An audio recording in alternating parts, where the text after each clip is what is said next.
ચંદન છે આપણને શીતળતા આપે અને એ શીતળતાના પ્રતિક સમાન કરી રહ્યા અને ચંદ્ર પણ શીતળતા આપે છે. પણ ચંદ્ર અને ચંદન આ જે સાધુ સંગત એટલે સજ્જનોનો આપણને સહકાર અને આપણે સૌ એનો લાભ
ના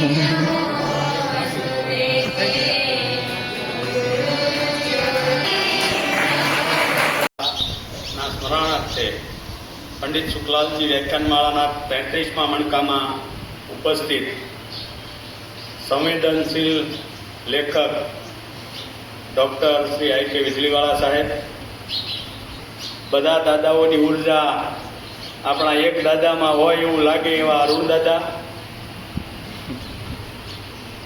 પ્રશાંતભાઈ, આ સંસ્થાના શાળા શ્રી નલિનભાઈ પોપટભાઈ કોઠારી, જગદીશભાઈ કોઠારી ઇટલીથી, એવા તે પ્રવીણભાઈના માસીના દીકરા એવા કોમિલ બી મહેતા, એ સિવાય અમેરિકાથી પ્રવીણભાઈના ભાણી ડૉક્ટર લેખાબેન હરેશભાઈ ગોપાલ, અમેરિકાથી ડૉક્ટર વિદ્યુતભાઈ શાહ. ઈશ્વર ઉપરની શ્રદ્ધા યાદ રાખજો. હું ક્યારે ઈશ્વર એટલે ભગવાન, અલ્લાહ, ગોડ, અશોજસ્ત્રુસ, વાહેગુરુ એવું કશું નથી કહેતો. મારા માટે ઈશ્વર એટલે આખા સૃષ્ટિમાં દરેકને સ્પર્શન કરાવતી અને ટકાવી રાખતું ચૈતન્ય તત્વ. એ ચૈતન્ય તત્વ છે એમાં શ્રદ્ધા રાખજો. એ શ્રદ્ધાથી ટકી જવાશે, એ શ્રદ્ધાથી તરી જવાશે. આપણને ઘણી વાર એવું થાય કે ઈશ્વર હોય ખરો, પણ હોય આપણને અનુભવ થાય. શહેરમાં ઉછરેલાને કાંટો શું વાગે, ગામડામાં જાય તો સીધો ખબર પડે. એટલે કાંટો વાગો શું, એમ ઈશ્વર હોવો શું, એ પણ આપણે અનુભવવું પડે. એક ગામમાં એક નાસ્તિક કુટુંબ રહેતો હતો અને ગામથી દૂર ફાર્મ હાઉસમાં રહેતું હતું. પરદેશની વાત છે. એને 5 વર્ષની દીકરી, સંપૂર્ણ નાસ્તિક, માને બાપ, એટલે ઘરમાં ભગવાન નહીં, ઈશ્વરની વાત નહીં, ઈસુ ખ્રિસ્તની વાત નહીં, ચર્ચની વાત નહીં, ફરિશ્તાઓની વાત નહીં, કશી વાત નહીં, કોઈ દી ન સાંભળી હોય. એક રાતે શું થયું કે માણસ અને એની સ્ત્રી વચ્ચે ઝઘડો થઈ ગયો. સ્ત્રી પુરુષો લગ્ન થાય પછી 1-2 વર્ષ પછી પ્રેમ કરે કે ન કરે, પણ ઝઘડો જ કરતા. તમે જોજો, એટલે ઝઘડો થઈ ગયો. ઝઘડો એટલી હદે વધી ગયો, પરદેશમાં તો ગન કલ્ચર છે, બધાને ખબર છે, અમેરિકામાં તો ઓલા માણસ એની સ્ત્રીને છાતીમાં ગાઢ 3 ગોળી મારી નાખી, પછી પોતે આગળ કરી મરી ગયો. 2 મરી ગયા. હવે આ લોકો તો ગામથી બહુ દૂર રહેતા હતા, તો છેક ગામને તો છેક સવારે ખબર પડી, ઓલો દૂધ વાળો આવ્યો ત્યારે ખબર પડી ગયા તો 2 મરી ગયા છે. છોકરી એકલી બેઠી રોવે છે.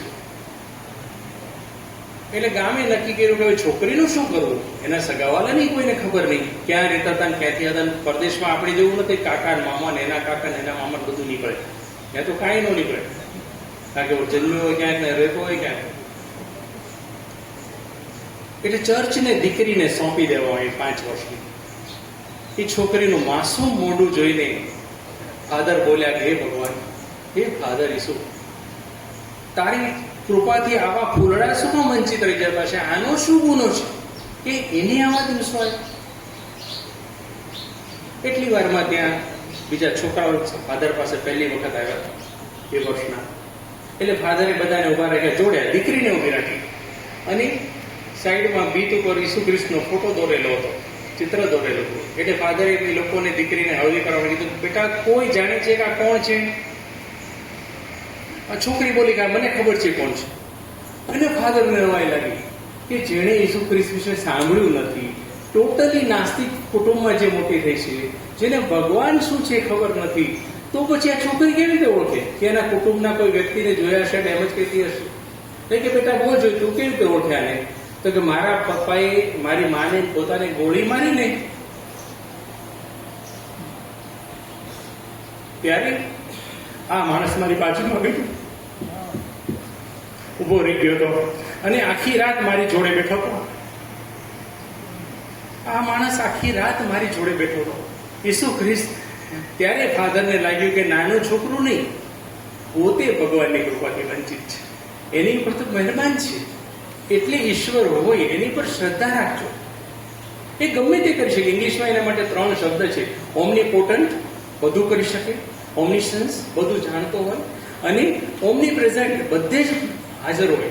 કણમાં ગમે તે ક્ષણે ઈશ્વર તો હોય જ તે. આજે આપણે બોલીએ છીએ તે સાંભળતો જ હશે અહીંથી.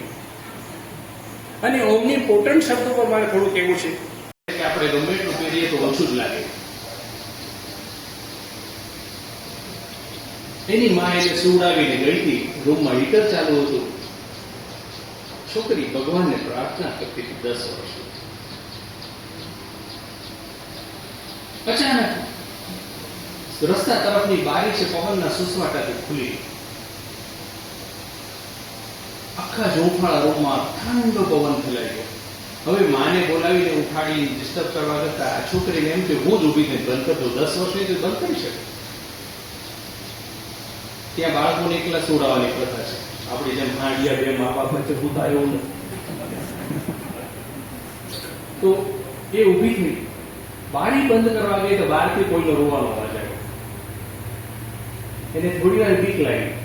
અડધી રાત થઈ ગઈ. એને બીતા બીતા બહાર જોયું તો એની જેટલી ઉંમરની એક છોકરી બહાર થાંભલા નીચે બેઠી હતી. એની પાસે 2-4 છાપા સિવાય કઈ નહોતું. આટલી ઠંડીમાં આપણે ઇનર પહેરીએ, ઉપર સ્વેટર પહેરીએ, કપડાં પહેરીએ, એની ઉપર જેકેટ પહેરીએ તોય કાઢવાતી હોય તો ઓલી બિચારી પાસે તો છાપા સિવાય કઈ નહોતું. એ ચારેકોરથી છાપું જો તમે શરીર પર કોઈ દિવસ કોઈ વીટ્યું છે, મેં વીટેલું છે. મને મારી પાસે સ્વેટર નહોતું ત્યારે 1980માં અને 87માં. પણ જયારે છાપું વીટીએ ત્યારે ખબર પડી કે એકોરથી વીટો તો પાછળથી ખુલી જાય, પાછળથી વીટો તો આગળથી ખુલી જાય. એ કઈ ચોટેલું નહોતું શરીરને, સિવાય કે તમે કપડાની અંદર ભરાવો. એટલી છોકરી માંડ માંડ બેઠી હતી, રોતી હતી, ડુસકું નાખી બેઠી હતી. પોતે ઉફાળા રૂમમાં હતી, છતાં આટલું બધું જ ઓઢવું પડતું હોય તો ઓલી પાસે તો કઈ નહોતું. એને શું થતું હશે? આ છોકરીને દયા, એનું હૃદય ભરાયું. હા, માનવતા. એ હૃદય ભરાયું. એને કીધું કે તું આગળના દરવાજે આવે. એને છોકરીને આગળના દરવાજે બોલાવી બારી બંધ કરી.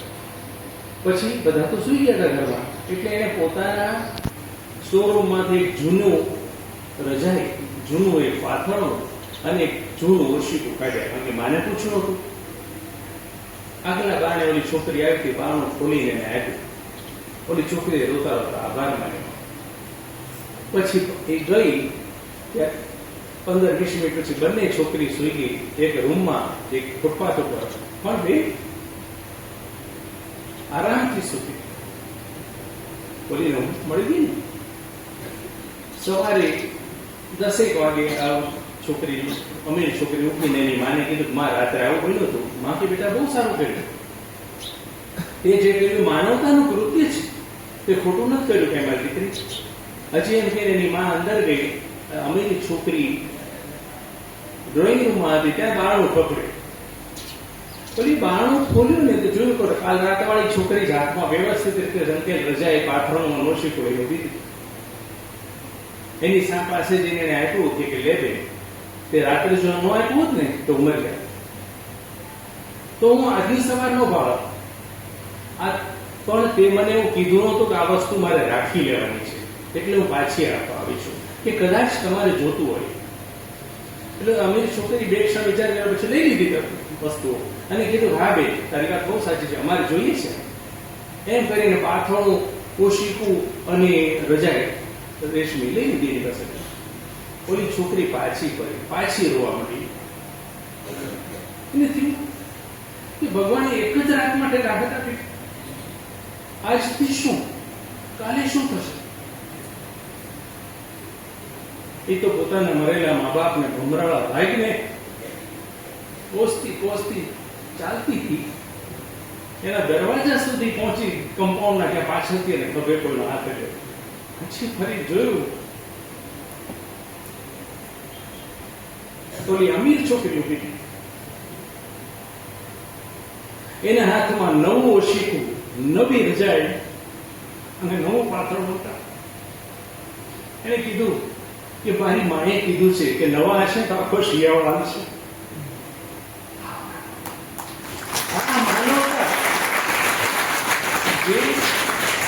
જે ધર્મની આપણે વાત કરીએ છીએ ને, જે ધર્મ અત્યારે દુનિયાને ખૂબ જરૂર છે એ આ જ છે. ગાઝામાં લોકો ભૂખ્યા મરતા ને 22,000 ટ્રક બહાર ઉભી રહ્યા છે, ઇઝરાયલ અંદરમાં આવવા દે. એ માનવતા, આ માનવતા છે. પોલિટિક્સમાં આપણે નહીં ઉતરીએ, અંદર નહીં જઈએ. ઇટાલીના વેનિસ સિટી, દરિયામાં તરતું શહેર, વેનિસ સિટીની બાજુમાં આવેલા એક નાનકડા શહેરમાં કોફી શોપમાં દાખલ છે. ત્યાંની કોફી ખૂબ વખણાય. આમે ઇટાલીની કોફી ખૂબ વખણાય.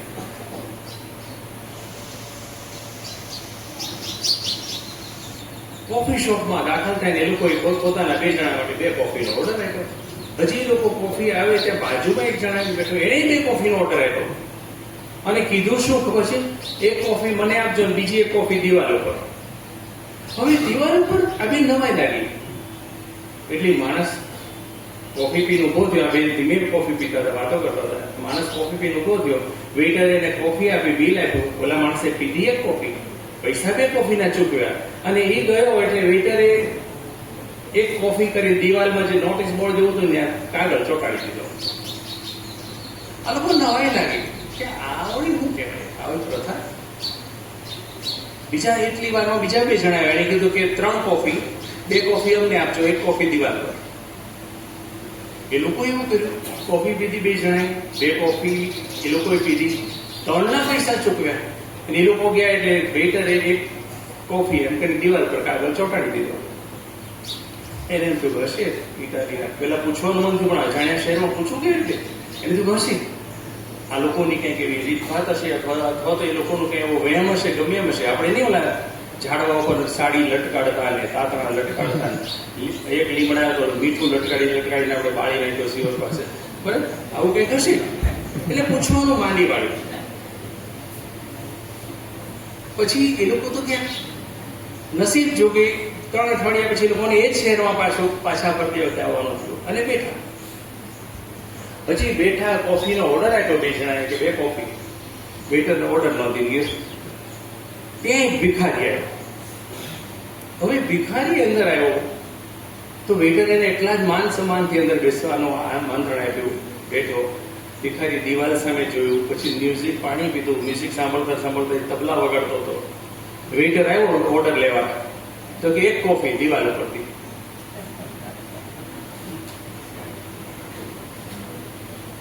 વેઇટરે એને જેટલું જ માન આપ્યું. કોફી પીધી મસ્તીથી, એ ચાલીને બહાર નીકળી ગયો. ન એને પૈસા આપ્યા, ન વેઇટરે પૈસા માંગ્યા. એ વખતે ઓલા બધાને બેને લાઈટ થઈ કે આ કેવું અદભુત ગામ કહેવાય કે પોતાના જ ગામના ભિખારી, વંચિત, ગરીબ માણસો સમાનભેર કોફી પી શકે એવી ઉત્તમ શોપમાં. એના માટે જેને ભગવાને આપ્યું છે ને કેવો ઉત્તમ ઉપાય ગોતી કાઢ્યો કે કોઈ પાસે માંગવાનું નહીં. ભિખારી અંદર આવવાનું, વંચિત માણસ અંદર આવવાનું, દિવાલ પર જોવાનું, જો ચિઠ્ઠી લખેલી હોય 1 કપ કોફી તો બેસવાનો, પટભેરે કોફી પીવાની, સમાનભેર નીકળી જવાનું. ત્યારે એ લોકોને લાઈટ થઈ એટલે એને વેઇટરને પાછો બોલાયો અને પોતાનો ઓર્ડર સુધરાયો. એ 2 નહીં 3 કોફી આપજો, 2 કોફી અમને આપજો, 1 દિવાલ ઉપર. આ માનવતા, આની માનવતા કહેવાય કે સામા માણસો સોમાન ગવાય જ નહીં. એને તમે ભિખારી ચોક શું ચોક પૈસા આપશો નહીં પૂછવાયું જ નહીં. એ સમાન વેરાયો, સમાન વેર નીકળી ગયો. આર્થિક પરિસ્થિતિ જે હોય તે માણસો સોમાન તો બધાનું સચવાવું જ જોઈએ. આ અદભુત વસ્તુ છે જે માનવતાના ધર્મની ઉપર રહેલું એક ઉત્તમ પગથિયું છે. આપણે બધા કરી શકીએ. સામાનું સમાન ન ગવાયેલું ધ્યાન. માનવતા એ જ ધર્મ, એના વિશે કહું. આ બેમાં ફેર પડી જાય. જોજો, માનવ ધર્મ એટલે ઘણા બધા ધર્મો છે, એમાંનો એક ધર્મ થઈ ગયો. પણ માનવતા એ ધર્મ એટલે માણસ માટે પાલન કરવા માટેનો કોઈ ધર્મ જો દુનિયામાં બન્યો હોય તો એક જ છે એ માનવતા. આપણે એના વિશે કહું. 1978 ની અંદર હું ફર્સ્ટ એબીએસમાં વડોદરા ભણવા ગયો. વડોદરાની અંદર ત્યારે મને હોસ્ટેલ એડમિશન પહેલા 3 મહિના નહોતું મળ્યું. એટલો એક મરાઠી ફેમિલીને ત્યાં અમદાવાદી પોળ નામનો વિસ્તાર છે ત્યાં રહેતો. અને ત્યાંથી હોસ્પિટલ જવાનું, એસએસજી હોસ્પિટલ, એટલે એ સિટી બસની વ્યવસ્થા બહુ સારી. 15 પૈસા થાય. અમદાવાદી પોળથી ગમે તે બેસે અને ત્યાં ઉતરતા 15 પૈસા થાય હોસ્પિટલ સુધીના. એક દિવસ હું ચડ્યો ને ત્યાં એક છોકરો 10, 11, 12 વર્ષનો રોવા માંડ્યો. એટલે કંડક્ટરે પૂછ્યું પેલા શું થયું? તો મારો રૂપિયો ખોઈ ગયો. આજના છોકરાઓને કદાચ ખબર નહીં હોય કે રૂપિયાના પેલા ઘણા ભાગ આવતા. 1 પૈસો, 2 પૈસા, 3 પૈસા, 5 પૈસા, 10 પૈસા, 20 પૈસા, 25 પૈસા, આના ઠાના, પછી રૂપિયો આવતો. એટલો મોટો રૂપિયો હતો આપણો. હવે રૂપિયો ખાલી 2 ભાગમાં થઈ ગયો, આઠાના જ મળે છે, 25 પૈસા તો બંધ થઈ ગયા. તો ત્યારે 1 પૈસો 2 પૈસાની કિંમત હતી, એટલે 15 પૈસા થતા.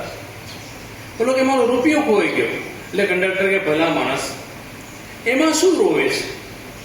હાલે 15 પૈસાની ટિકિટ હું મારા તરફથી તને આપી દઉં છું. આ માનવતા, આ માનવતા. એને ઉતારી મૂકો એક ઘંટડીમાં, આ માનવતા.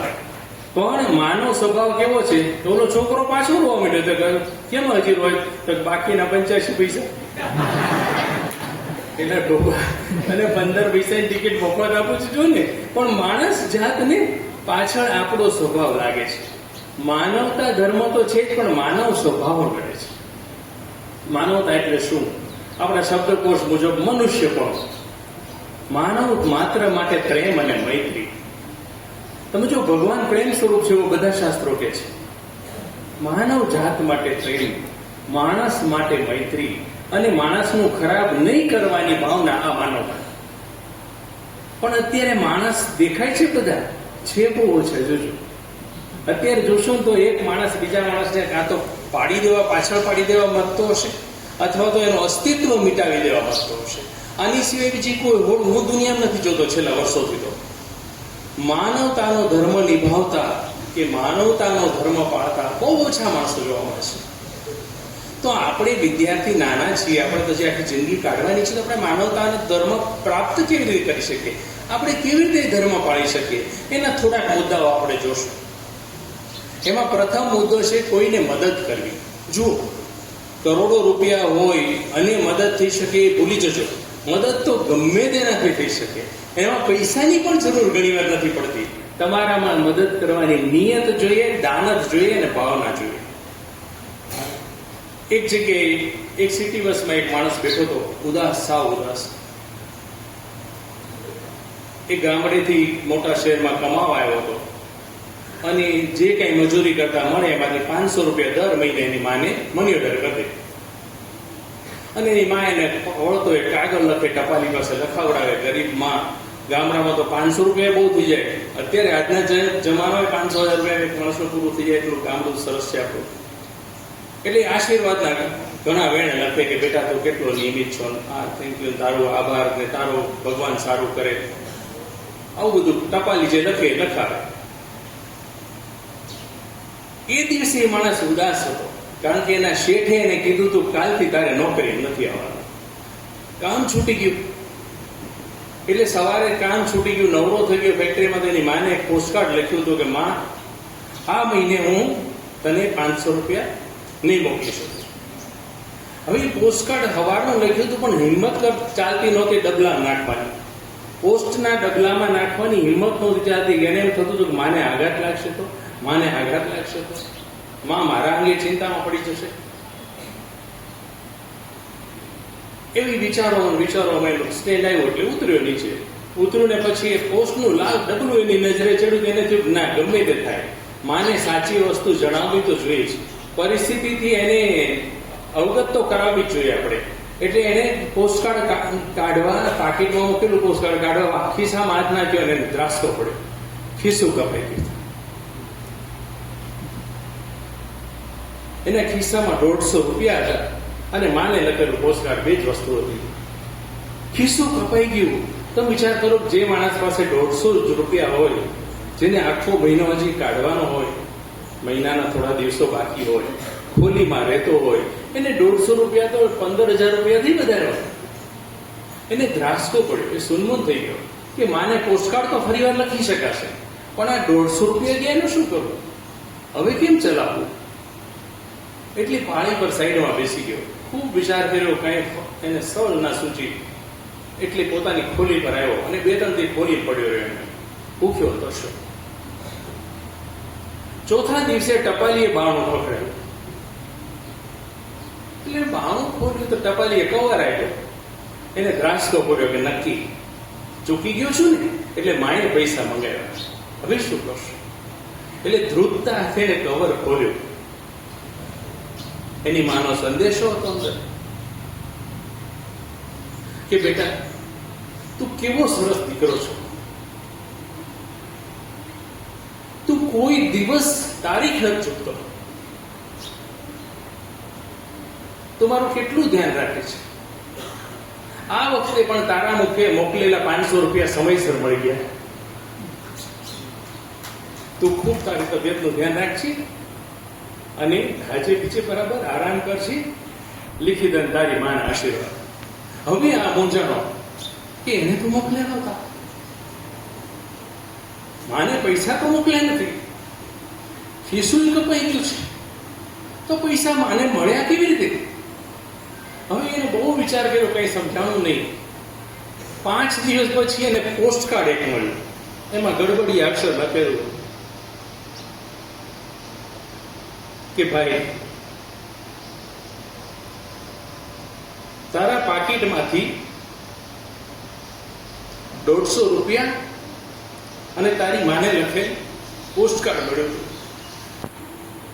એમાં તારું અને તારી માનું સરનામું હતું. એટલે મેં એમાં બીજા 350 ઉમેરીને 500 મોકલી દીધા છે.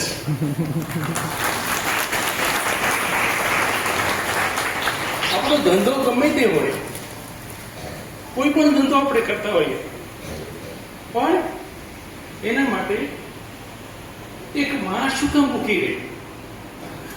એટલે આ મહિનાની ચિંતા નહીં કરતો, લીખી દન તારો ખિસ્સા. આ માનવતાનો ધર્મ હું જે આજે કહેવા માંગુ છું, ધ્યાન દોરવા માંગુ છું, એ આ છે. કોઈ પણને મદદ કરવી, કોઈ પણ રીતે વિચાર કર્યા વગર મદદ કરવી, સામે માણસ હોવો જોઈએ, બસ એટલું એક યાદ રાખવાનું. એક જગ્યાએ ખૂબ